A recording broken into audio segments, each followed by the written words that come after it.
الحمد لله نحمده ونستعينه ونستغفره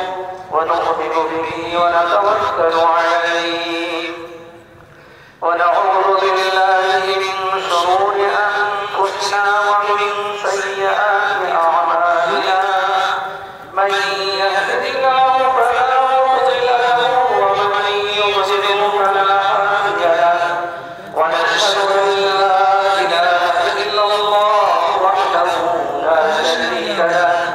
ونشهد أن سيدنا ونبينا ومولانا محمدا عبده ورسوله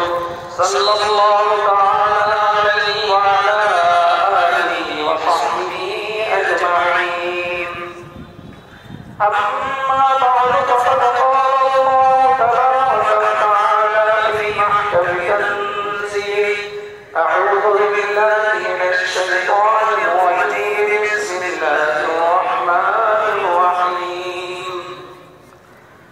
قل إن صلاتي ونسكي ومحياي ومماتي لله رب العالمين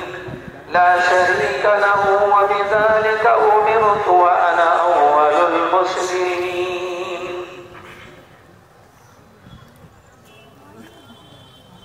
बुजुर्गान मुहतरम मुअज़्ज़ज़ बुजुर्गों और भाइयों दोस्तों नौजवान साथियों, आज ईद का दिन है, ईद कुर्बान ईद उल अज़हा का दिन है।